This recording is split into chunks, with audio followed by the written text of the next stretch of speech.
Demo ni kata, naiklah, kita tak ada kereta, kita ada sabuk, kita tak ada kena kiat. Panok fikir demo saya oh. Dengar wisuk kita nak royak saya. Dengar wisuk. Jadi, demo ni poh ni dengan sebab kata kita learning tu minyak dok naik sana. Payah suruh orang naik habis lah minyak tu, naik lagi lah. Dia tak ada kereta, dia ada sabuk, ada kiat saya. Jadi pandok lah. Kita nak dulu kata fikiran ni agak sama lah dengan demo katanya ikutlah pia-pia di nayuk pun.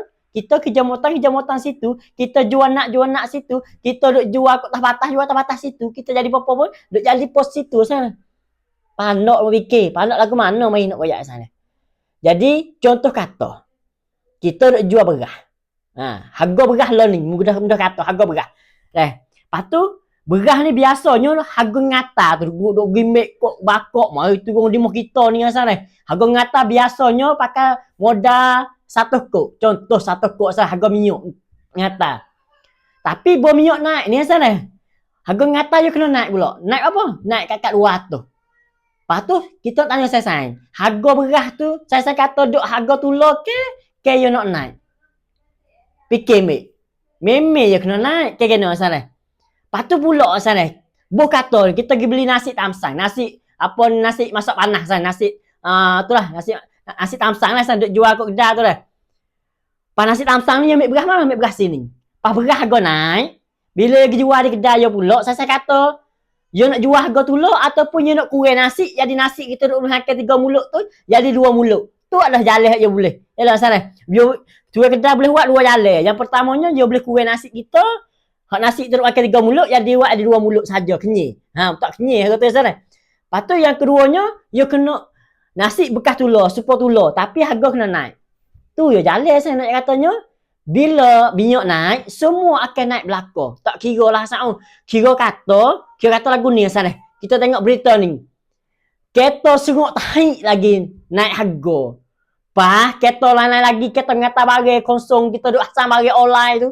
Barang order kita dah mari nak hari tu. Pasal tak ada ngepek barang nak hari tu.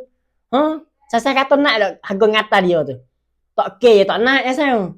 Sebab itulah saya fikir panjang. Jangan fikir pandok. Jangan tilik kata sekolah kata, minyak naik, kita tak ada kereta. Tak ada kena rusing, tak ada kena kiap apa. Bukan macam tu. Benda lain banyak lagi. Hak kita kena guna dalam hari ye. Bohke semua benda tu akan sakut paut dengan kita. Akan jadi masalah dengan kita. Seperti juga dia berkata ikutlah pia-pia jadi nayuk pun. Kita duk kerja motang-motang situ. Ning lah satu ujian nak kayak katanya. Bila ikut siapa-siapa di nayuk hari ni. Nayuk anutinya di nayuk. Tak ada buat kiyok. Tak boleh buat apa saja sana. Ikut. Dia berkata minyak naik. Tak ada kata nak ukar masalah. Dia berkata minyak naik. Tak ada kata nak kecek. Minyak naik tu minyak adalah setok hak dulu dah.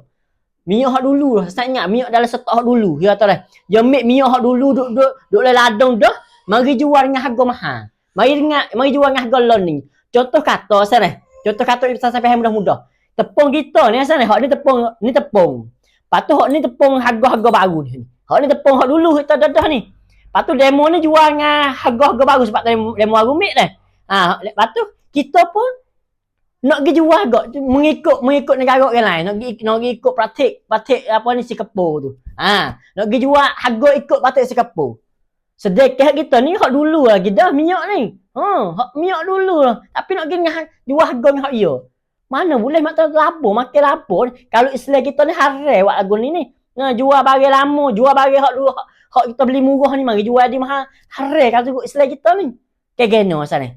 Lu bisa sampai mudah. Lepas tu satu lagi dia katanya, apa ni? Dia nak pergi ikut harga Singapura. Hak harga tu lah minyak ni doyak tu. Doyak tu minyak naik nekuk kali tu. Sebab atau nak pergi ikut harga Singapura tu ing raka cak Singapura dia kata. Lepas tu kita tengok kaum banyak-banyak nak bercakap doyak tu ni. Dia katanya apa ni karen khantam kita tu. Karen khantam kita tu 300 kok. Sedangkan buat Singapura tu ribu-ribu sehari. Karen dia tu. Hak dia tu karen hantam dia tu puluh-puluh ribu sebulan. Kita belah-belah aja karen hantam kita. Kena tak boleh nak ikut dia. Kena sana. Tu nak ayat tu tak boleh kata pia-pia yang dinayuk tu. Tak boleh kata ikutlah pia-pia dinayuk pun. Kita kerja situ jambatan-jambatan situ tak boleh kata macam tu. Kita kena Mek orang nak mari baris anak orang tadbir sungguh. Mek orang awak mengikut rakyat sungguh. Sat oh. Yang hidup nampak duit 500 tu. Kacau nampak duit 500 tu. Tak rok sungguh duit tu. Yang nampak 500 duk lapar 500 tu tak kira apa ni anak masa depan negara kita, masa depan nak rakyat kita nak jadi macam mana. Duk nampak 500 itu. Adalah makailah 500 kok tu cukup 4 tahun.